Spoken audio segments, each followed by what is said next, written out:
আশা করি বন্ধুরা তোমরা সবাই ভালো আছো। ইওর এগ্রিকালচার ক্লাসের পক্ষ থেকে তোমাদেরকে জানাই স্বাগতম। আজকে তোমাদের জন্য এই ছোট্টটুকু আলোচনা নিয়ে এসেছি, যেখানে সেমিস্টার 3-তে যেই কনসেপ্টটা তোমাদের না জানলেই নয়, সেখান থেকে তোমাদের সেমিস্টার 3-র ক্ষেত্রে কোশ্চেন আসতেই পারে। প্রথমত বৃদ্ধি অর্থাৎ গ্রোথ। আমরা জানি যে গ্রোথ বা বৃদ্ধি কাকে বলে। আমি যদি প্রথমে ডেফিনিশনের কথা বলি না, ডেফিনেশন অফ দ্য গ্রোথ, যেখানে আমরা ডেফিনেশন হিসেবে জানতে পারবো যে growth may be defined as the permanent. কি বললাম?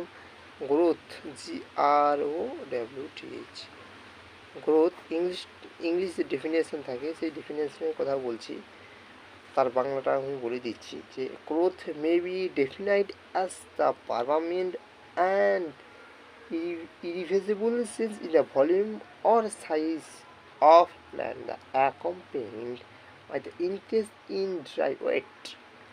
ঠিক আছে, এই বাংলা টার্মটা হচ্ছে দৈহিক শুষ্ক ওজন বৃদ্ধির সঙ্গে সঙ্গে, এই যে গাছ দেখতে পাচ্ছ, এর দৈহিক শুষ্ক ওজন বৃদ্ধির সঙ্গে সঙ্গে উদ্ভিদের আকৃতি অথবা আয়তন যে স্থায়ী ও অপরিবর্তনীয় পরিবর্তন ঘটে থাকে তাকেই আমরা বৃদ্ধি বলবো। তাহলে হোয়াট ইজ বৃদ্ধি, হোয়াট ইজ গ্রোথ?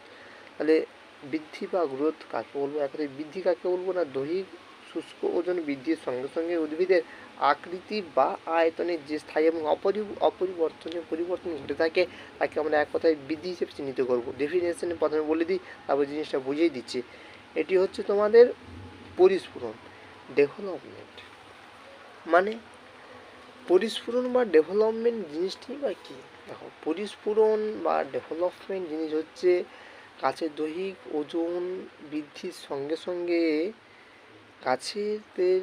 গাছের ক্ষেত্রে আমরা যেটা দেখতে পাই সেটা হচ্ছে গাছের দৈহিক ওজন বৃদ্ধির সঙ্গে সঙ্গে কর্মবিকাশের অঙ্গীভূত অবস্থাকে, মানে কর্মবিকাশ মানে জিনিসটা বুঝিয়ে বলছি, আগে ডেফিনেশনটা শুনে নাও তারপরে জিনিসটা বলছি। তাহলে পরিস্ফুরণ এক কথায় বলবো যে উদ্ভিদের বৃদ্ধি ও ক্রমবিকাশের অঙ্গীভূত অবস্থাকে উদ্ভিদের বৃদ্ধি বা ডেভেলপমেন্ট বলে। তাহলে the term development is the used to the the term development is used to encompass the activities resulting from the growth and the differentiation।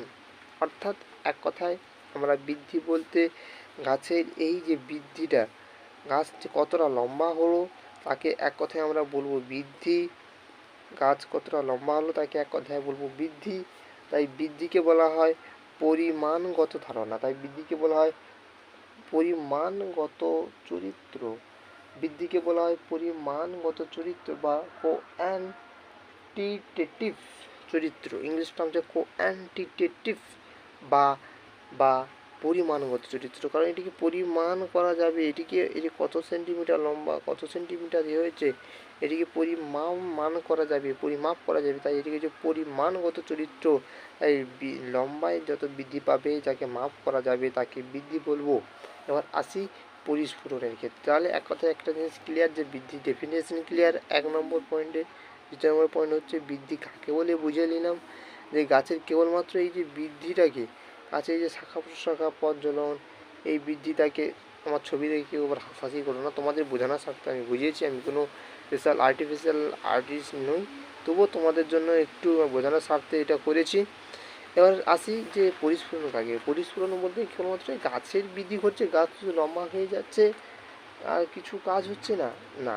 আমরা অনেক সময় দেখবে, যখন আমরা ছোট্ট ছিলাম, যে কোনো শিশু যখন ছোট থাকে তাকে দেখবে, ধরো তোমার মামার বাড়িতে কিংবা যে কোনো আত্মীয় বাড়িতে কিংবা যে কোনো শিশু হোক না কেন, তোমরা তাকে দেখলে যে 20 দিন পর আবার ধরো তাকে প্রথম দিন দেখলে বা 1 মাস 2 মাস পরে এসে দেখলে যে শিশুটি তার দৈর্ঘ্যে, তার বৃদ্ধিতে যা আছে ঠিকই আছে, কিন্তু দেখে তোমার মনে হচ্ছে না একটু কিছু একটা পরিবর্তন হয়েছে, যে আগের মতো লাগছে না।